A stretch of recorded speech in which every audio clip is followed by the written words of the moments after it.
Olá! Vamos começar a nossa reflexão de hoje falando sobre um mecanismo, olha, que todo mundo usa, mas que na recuperação pode ser uma verdadeira armadilha: a racionalização.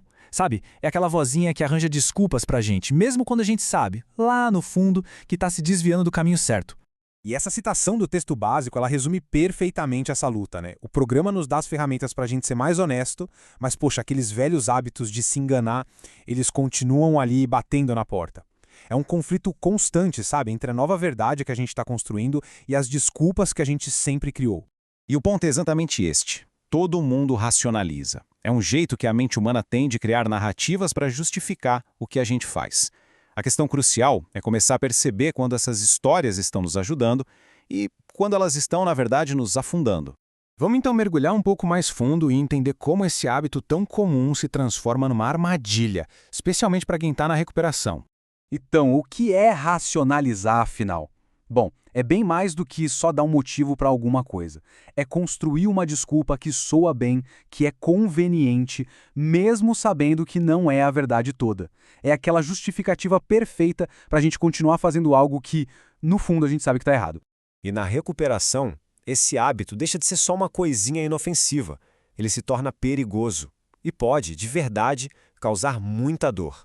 A dor de verdade, ela começa no momento em que a gente pensa que é diferente. Quando aquela ideia surge. Ah, os 12 passos funcionam super bem para os outros, mas eu sou uma exceção. É aí que o perigo se instala. E as nossas desculpas ganham muito mais força do que os princípios da recuperação.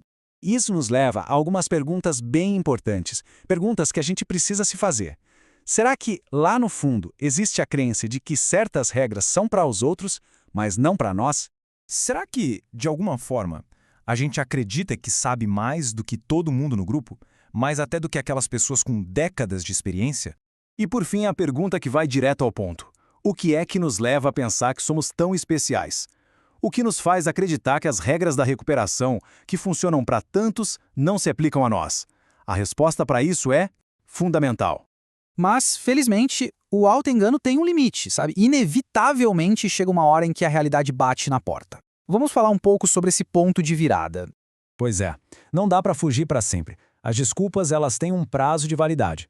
Uma hora ou outra, a verdade aparece.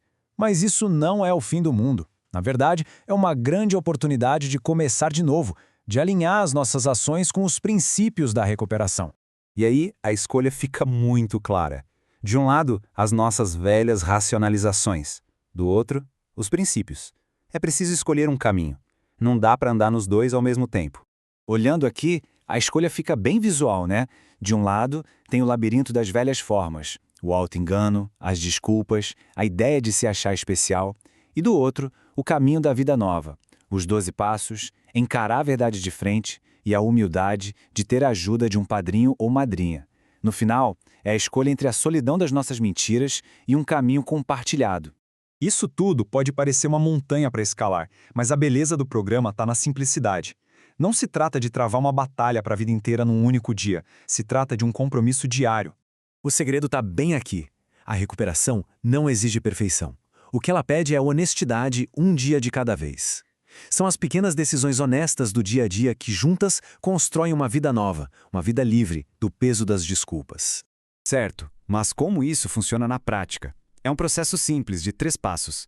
Primeiro, ter a coragem de olhar para as nossas desculpas, de examinar o que a gente anda dizendo para si.